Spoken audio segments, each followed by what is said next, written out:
de tratar, purgar, emblanquecer, purificar a los israelitas, es cuando entonces nosotros ya nos fuimos 7 años en el arrebatamiento.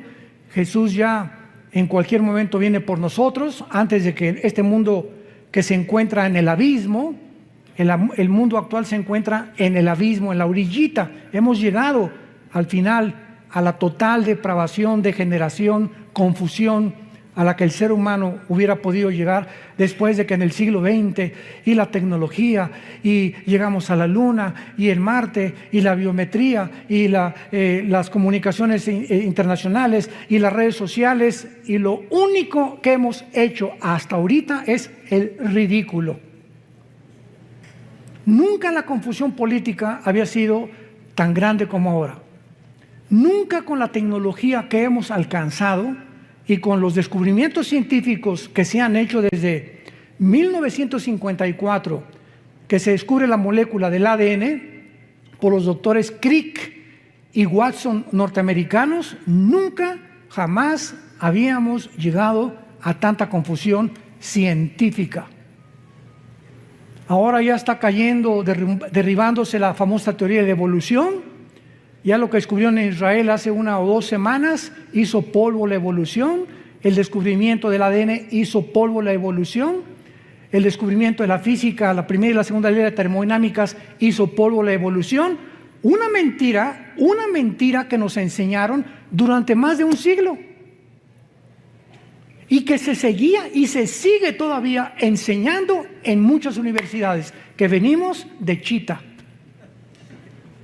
que somos el producto accidental de una evolución y que venimos de los animales, cuando la ciencia, la física, la biología, etcétera, etcétera, contradicen científicamente. Vamos a hacer a un lado la Biblia.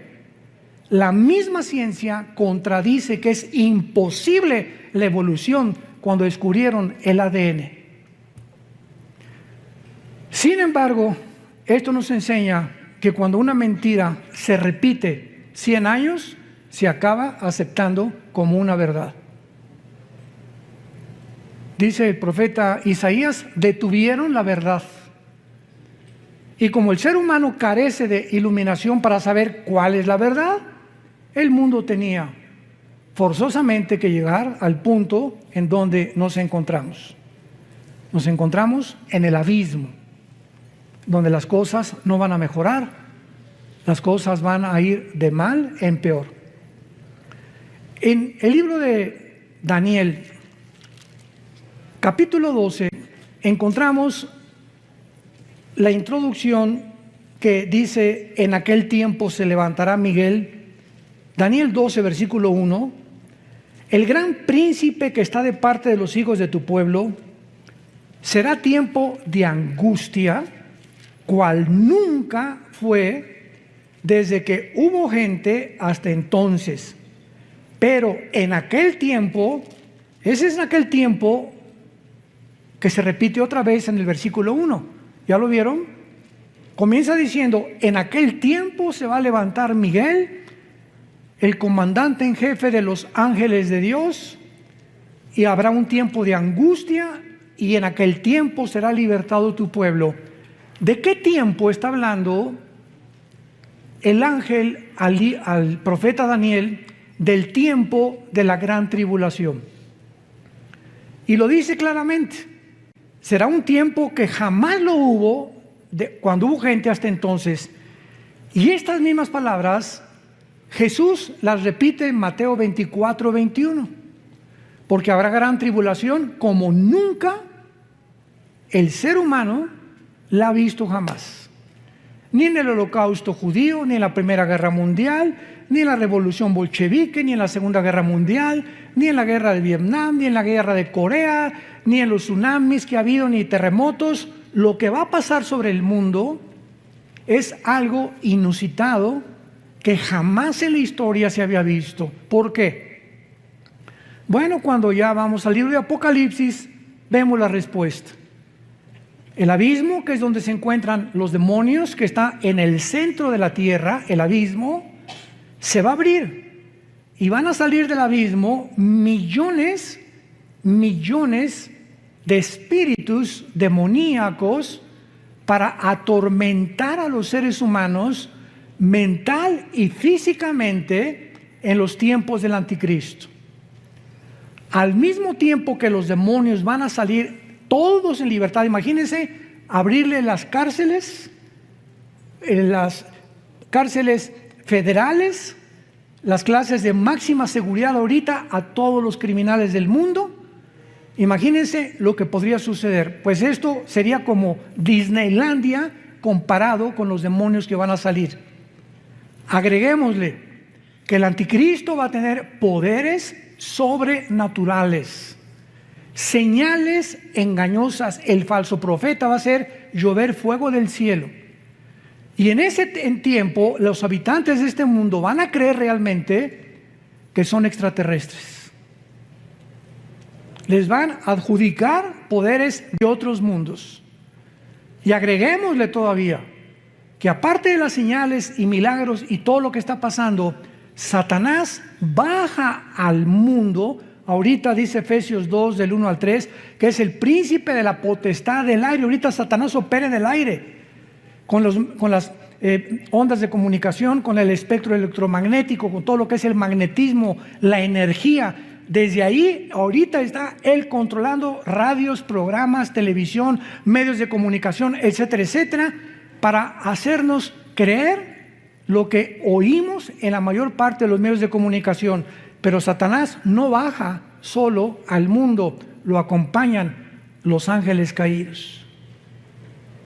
Entonces el mundo se convierte en la habitación de demonios, de señales, de milagros mentirosos y de Satanás con sus ángeles caídos que, repito, crecerán extraterrestres. Porque los ángeles tienen forma humana cuando se manifiestan en el mundo.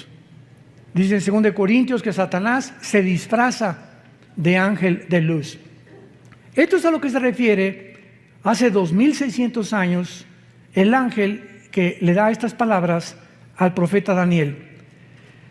Y vemos nosotros, aparte de todo esto, ¿verdad?, que la Biblia continúa explicándole a Daniel en el versículo 2, y muchos de los que duermen en el polvo de la tierra, o sea, en el tiempo de la tribulación, serán despertados, o sea, va a haber una resurrección.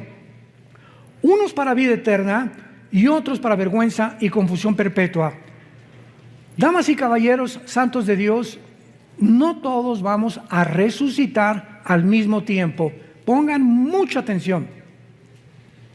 No todos vamos a resucitar al mismo tiempo. Va a haber la primera resurrección que Cristo menciona en Juan capítulo 5, y muchos serán despertados para vida eterna y otros para condenación eterna. Muy bien. En lo que se llama la primera resurrección están involucrados los santos del Antiguo Testamento y nosotros, los santos de la iglesia.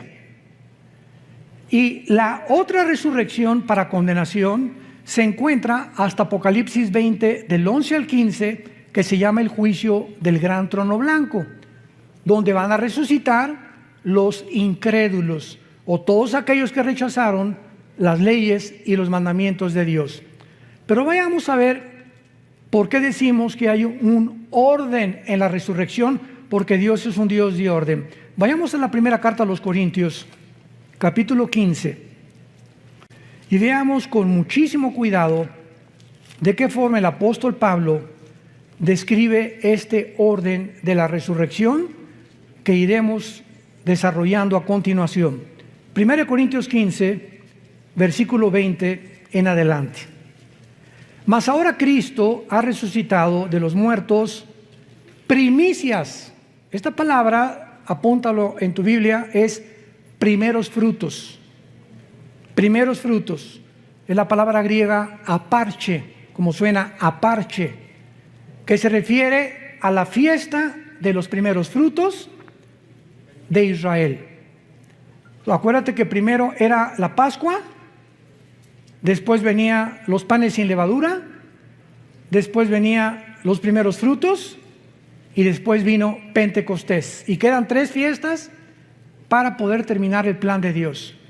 Entonces, cuando el apóstol Pablo dice que Cristo es el que cumplió la fiesta de los primeros frutos, porque Jesucristo es el primero en toda la historia del ser humano que resucitó sin volver a morir. Cuando Dios resucitó a Lázaro, volvió a morir. Cuando resucitó a Tabita, volvió a morir. Todos los casos de resurrección que encontramos en la Biblia volvieron a morir. Pero Cristo es el primero, por eso se le llama en Colosenses el primogénito de los muertos. Es el primero en su género, que lo significa primogénito, primo de genes, de su generación que seguimos nosotros, que resucitó. Muy bien. Versículo 21. Porque por cuanto la muerte entró por un hombre, también por un hombre la resurrección de los muertos. Porque así como en Adán todos mueren, también en Cristo serán todos vivificados. Versículo 23, lean con mucho cuidado. Pero cada uno en su debido orden. Y esta palabra tagma, que en el griego es orden, significa un orden de soldado raso, cabo, teniente, coronel, nos habla de que cuando hay un orden, hay, ¿verdad? Primero después el segundo, el tercero, el cuarto y el quinto. Entonces, la resurrección de los muertos va a seguir un orden establecido por Dios. Cada uno en su debido orden. Cristo, las primicias, fue el primero. ¿Ya lo vieron? Luego, ¿quiénes siguen? Los que son de Cristo. Los santos del Antiguo Testamento no están incluidos en nuestra resurrección. Los que somos de Cristo somos los que fuimos bautizados con el Espíritu Santo en el momento de nuestra conversión. En el momento que recibes a Cristo, eres regenerado, eres nacido de nuevo, eres colocado en el cuerpo de Cristo. 1 Corintios 12:13, a todos se nos dio a vivir, a experimentar el mismo espíritu y el mismo bautismo, y en ese momento la iglesia es un cuerpo y la cabeza es Jesucristo. Y en la iglesia unos son una oreja, otros son mano, 1 Corintios 12, otros son las piernas, otros son los dedos, etcétera, etcétera. La iglesia tiene una manifestación de dones y de talentos de acuerdo a la soberanía de Dios. Y en la iglesia hay apóstoles, ¿verdad? Hubo profetas, pastores, maestros, etcétera, etcétera. Hay diferentes ministerios que reparte Dios, diferentes dones, etcétera, etcétera. Pero todos los que desde Pentecostés hasta nuestros días, cuando venga el rapto, vamos a resucitar. Te repito, de Pentecostés hasta nuestros días, cuando venga el rapto, la iglesia es la primera en resucitar. Vamos también, antes de regresar a Corintios, a ver en Primera de Tesalonicenses esta verdad. Capítulo 4. Primera de Tesalonicenses, capítulo 4. Y dice así, versículo 13. Tampoco queremos, hermanos, que ignoren acerca de los que duermen, o sea, de los que han muerto,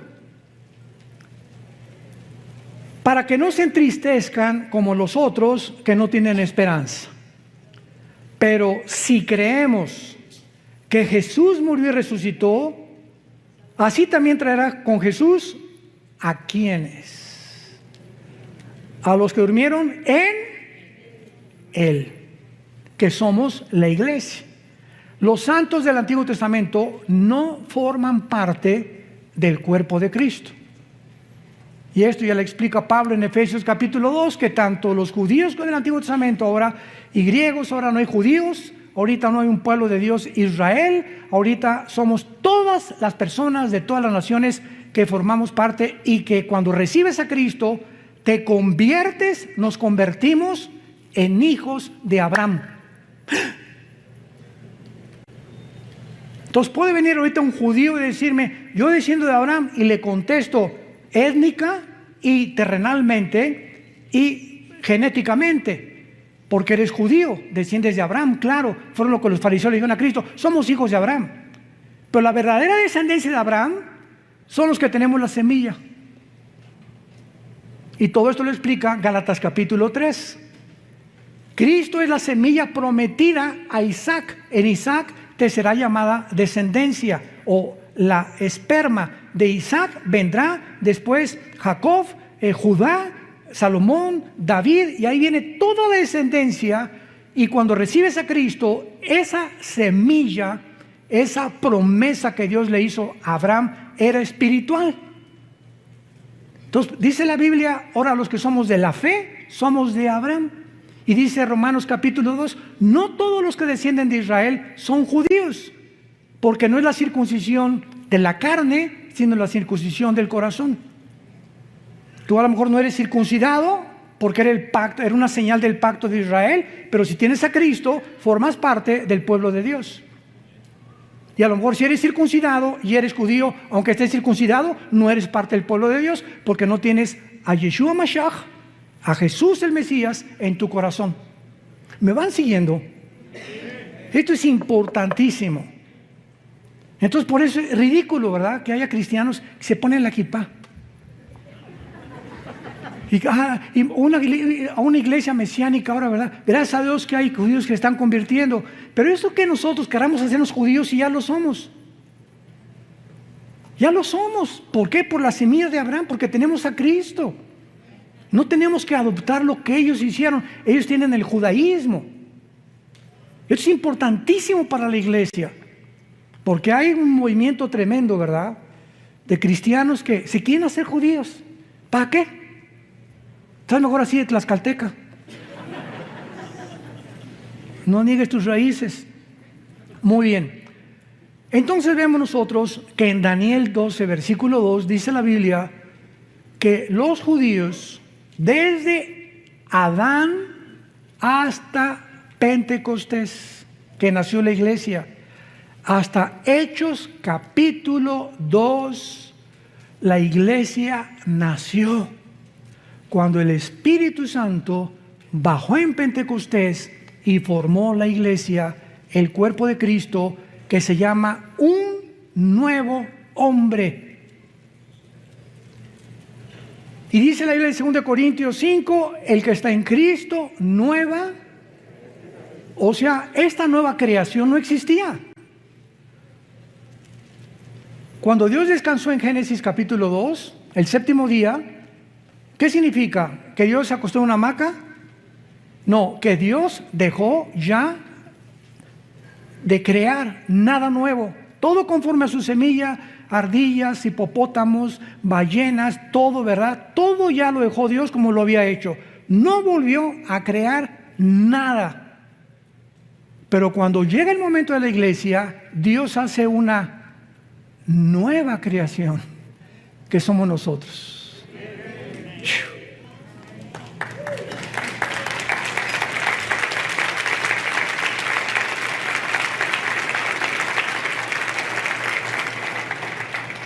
¿Y este hermano por qué no guarda el sábado? ¿De qué estás hablando? ¿Por qué no guardan el sábado? ¿De veras? ¿Tú nada más guardas el sábado? Yo el sábado, domingo, lunes, martes, miércoles, jueves, viernes. Yo guardo 7 días a la semana. Porque el sábado fue dado a Israel. Ahora en la iglesia se nos da el primer día, que es el domingo. El primer día de la semana Cristo resucitó, el primer día de la semana vino el Espíritu Santo, y los apóstoles comenzaron a reunirse ya no el sábado, sino el domingo, para que viéramos la diferencia de las dos entidades. Una es Israel, otra es la iglesia. No las confundamos. Ahora, Israel era la esposa de Dios y se divorció. Dios está divorciado ahorita de Israel. Nosotros somos la novia de su Hijo. 2 Corintios 11, del 1 al 3. Desposados como una virgen pura. Alguien me preguntó, ¿qué acaso tiene Dios dos esposas? Le dije, por favor, entiende la Biblia. Dios tiene hecha a un lado a Israel y va a regresar. Romanos 9, 10 y 11, va a regresar en la tribulación a purificarlos, purgarlos, y los que crean en la tribulación en Jesús pasarán al milenio junto con la iglesia nosotros. Pero ahorita Dios está divorciado. ¿Dónde dice eso? Vayamos al libro de Isaías.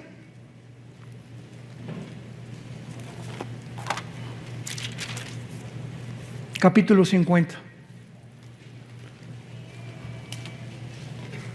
Isaías 51. Así dijo Jehová: ¿qué es de la carta de divorcio? La palabra que se escribió es repudio en el hebreo, y en el griego es shorin, que significa separación o divorcio. Está preguntando Dios: ¿qué es de la carta de divorcio de vuestra madre, de la cual yo la repudié? La madre es Israel, de los judíos. ¿O quiénes son mis acreedores a quienes yo he vendido? He aquí que vuestras maldades son vendidos y vuestras rebeliones fue repudiada vuestra madre, que es Israel. Compáralo con Jeremías, capítulo 3, antes de que me llames hereje. Versículo 8. Jeremías 3, 8. Ella, está hablando de Israel, vio que por haber fornicado la rebelde Israel, yo la había despedido y dado carta de divorcio. Dios le está explicando tanto a Jeremías como a Israel: yo estoy divorciado de Israel. Pero no tuvo temor la rebelde Judá, su hermana, sino que también fue ella y fornicó. ¿Por qué Dios se divorció de Israel? La fornicación que Israel cometió era venderse a las naciones. Espiritualmente, en el Antiguo Testamento, la fornicación es un símbolo de unirte al mundo. Y en Santiago capítulo 4 en el Nuevo Testamento dice: oh almas adúlteras. Cuando un cristiano se va al mundo, has cometido fornicación. ¿Por qué? Porque estás traicionando los votos de lealtad y devoción que le tenemos a Jesús. Si tu esposa se va con otro hombre, es adulterio. Y el adulterio es la única causal y el abandono de hogar en el Nuevo Testamento para poder divorciarte. 1 Corintios capítulo 7. Las mismas causales por las cuales Dios se divorció de Israel le pertenecen a la iglesia. Dios se divorcia de Israel espiritualmente, y en el Nuevo Testamento el divorcio físico, visible, terrenal, es si tu esposa se va con otro o tu esposo se va con otro. Es la única causal, no hay otra causal más que el divorcio y el abandono de hogar. Que te diga tu esposo adiós, dile: adiós, gavilán pollero. Bye bye, que Dios te bendiga. Y quién sabe si lo bendiga, ¿verdad? Bueno, entonces esto es importante, ¿verdad? El Dios del Antiguo Testamento está divorciado, y ahora nosotros, la iglesia, que somos un nuevo cuerpo, somos una novia de su Hijo Jesucristo. Qué grande demostración que la iglesia e Israel son dos entidades completamente diferentes. Porque hay enseñanzas cristianas donde mezclan y dicen: no, ya Dios acabó con Israel, ya no hay, la iglesia tomó su lugar, etcétera, etcétera. Y esto no lo enseña la Biblia. Dios le dice a Israel: adiós, ahí nos vemos. Y Jesucristo dijo en Jerusalén, cuando lo iban a crucificar el domingo de Ramos: Baruch Hashem Adonai Eloheinu, bendito me dirán el que viene en el nombre del Señor, hasta que Jesucristo regrese. Y los judíos, después de la tribulación, Apocalipsis 1:8, mirarán al que traspasaron. Romanos 11, 25 y 26, Israel será salvado. Hasta ese momento, la esposa que era antes de Dios se volverá a unir a su marido. Y seremos una sola entidad en el tiempo del milenio. Entonces, Dios no se ha olvidado de la esposa despreciada. Si esa esposa regresa y le pide perdón a Dios y reconocen a su hijo como el Mesías, Dios vuelve a renovar sus votos por el pacto que hizo con Abraham. ¿Ven qué importante es entender la Biblia sistemáticamente para no caer en herejías y en tonterías y ya Dios acabó con la iglesia, con Israel, ya no tiene para nada, ¿verdad? Claro que ahorita no tiene absolutamente nada. Cuando crucificaron a Cristo, dijo, ¿verdad? Dijeron los judíos, la sangre sea sobre nuestras cabezas. Y en ese momento la maldición vino sobre Israel, que se encuentra todavía esta maldición en Israel, menos en los judíos que han aceptado a Jesucristo como el Mesías y que forman parte de la iglesia. Pero en el año 70 después de Cristo llegaron los romanos, encabezados por Tito, el general romano, hijo del emperador Vespasiano, y arrasaron Jerusalén y no dejaron piedra sobre piedra. Y desde el año 70 hasta 1948, Israel no tenía templo, no tenía nación, no tenía absolutamente nada. Regresaron en el 48 para despertar, para resucitar nacionalmente, porque la Biblia habla de 2 regresos de Israel. Ya regresaron nacionalmente, regresarán espiritualmente en la gran tribulación. Entonces no es hasta que se conviertan, Ezequiel 37, la visión de los huesos secos, ¿se acuerdan? Que Ezequiel le dio es una visión de los huesos, que es Israel, y lo dice, los huesos son mi casa.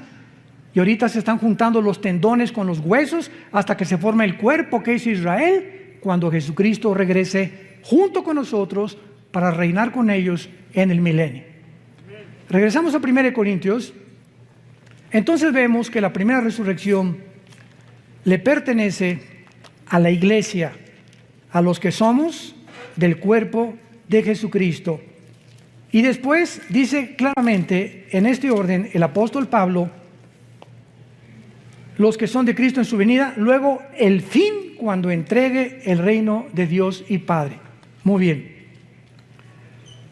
La resurrección, viene Cristo mañana, supongamos, o la semana que entra, desaparecemos millones de personas. Yo pienso sinceramente que somos la generación que no va a gustar la muerte, que somos la generación que no vamos a saber lo que es morir. De repente las noticias se congestionarán, los medios de comunicación, aviones que van a caer porque el piloto desaparecieron, accidentes de tránsito, todos los niños menores de edad desaparecerán del planeta, siendo ya de padres incrédulos o no padres incrédulos. Los niños son de Dios. Dejen que los niños se acerquen a mí. No dijo Jesús, nada más los cristianos o nada más los judíos, no, que se acerquen todos los niños. Son míos los niños, pertenecen de una forma misteriosa y espiritual a Jesucristo. Y entonces van a pasar 7 años de tribulación, y cuando termine la tribulación resucitan todos los santos desde Adán hasta la cruz. Y después en el milenio va a haber otra resurrección, porque cuando Cristo venga, hagan de cuenta que entramos ya al milenio, resucitados nosotros con cuerpos resucitados, bajamos del cielo con Cristo con cuerpos glorificados ya, pero cuando venga Cristo, dice Zacarías capítulo 13 versículo 8, que una tercera parte va a sobrevivir la tercera guerra mundial. Una tercera parte sobrevivirá la guerra del Armagedón. Y esta tercera parte que sobreviva, va a haber, Mateo 25, un juicio de los cabritos y de las ovejas. Y Dios va a juzgar a los cabritos y a las ovejas. Las ovejas son las que siguieron a Jesús en la tribulación, los cabritos, los que le rechazaron, serán condenados, y los sobrevivientes cristianos de la tribulación van a pasar al milenio. Los que se convirtieron en la tribulación y se salvaron de la muerte del anticristo. Pero esas personas que entran al milenio tienen que morir, ¿verdad? Porque se ha establecido Romanos 9 que los hombres muramos una sola vez y después el juicio. Entonces, ¿cómo van a entrar a la eternidad estas personas que pasaron de la tribulación vivos al milenio si no han resucitado? Entonces, la mayor parte de estos que van a entrar se van a rebelar contra Cristo, Apocalipsis 20 del 10 en adelante, y Satanás será sacado del abismo y encabezarán la última guerra, Gog y Magog, que es diferente de la Ezequiel 38-39, para pelear contra Cristo.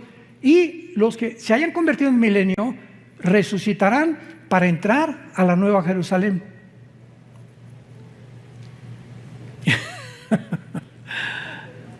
Qué maravillosa es la Biblia, ¿verdad? ¿No se han empachado?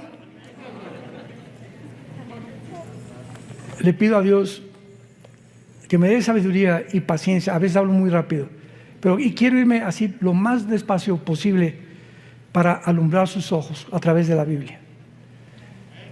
Y que ustedes puedan ver la luz así. Yo sé que a muchos les está entrando ahorita la luz.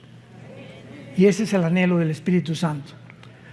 Muy bien, entonces después de nosotros viene la resurrección de los mártires que en la tribulación van a resucitar, que pertenecen a la primera resurrección de los santos.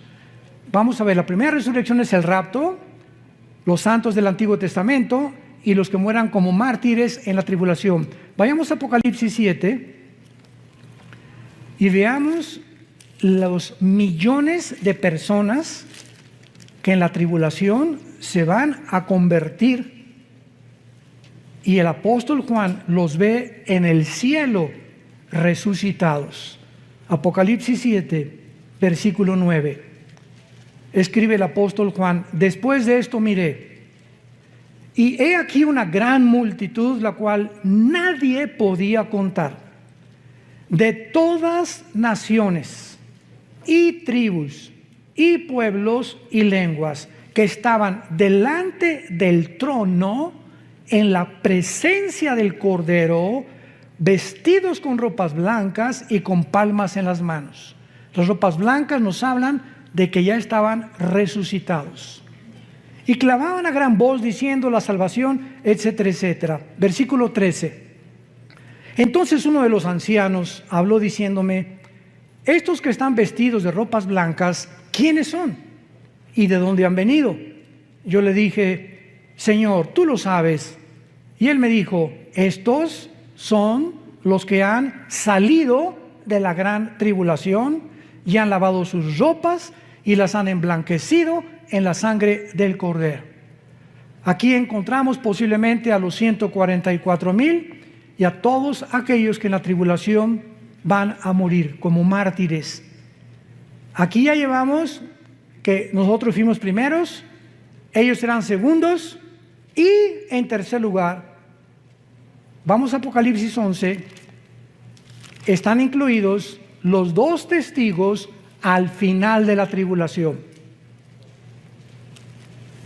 Dice Apocalipsis 11, versículo 7, cuando hayan acabado su testimonio, está hablando de los 2 testigos: la bestia que sube del abismo hará guerra contra ellos y los vencerá y los matará, y sus cadáveres estarán en la plaza de la grande ciudad, que en sentido espiritual se llama Sodoma y Egipto, donde nuestro Señor fue crucificado. De una forma inequívoca es Jerusalén, donde los 2 testigos serán asesinados por el anticristo. Y vean ustedes las palabras con las que el Espíritu Santo califica a Israel. Israel se convertirá como Egipto, que es el símbolo del mundo, y como Sodoma, que es el símbolo de la depravación moral. Y no es coincidencia que Tel Aviv, la ciudad ahora de Israel, se esté considerando la capital mundial del movimiento gay. Tel Aviv es ya la capital del movimiento gay en el mundo. Y hay cantidad de cristianos evangelizando a todos estos hombres y mujeres que necesitan a Jesús. Porque Jesús murió por todos aquellos, por más pecador que tú seas, Cristo te ama. Pero Él te pide que te arrepientas de tus pecados y que entiendas que los géneros no se pueden tergiversar ni pervertir.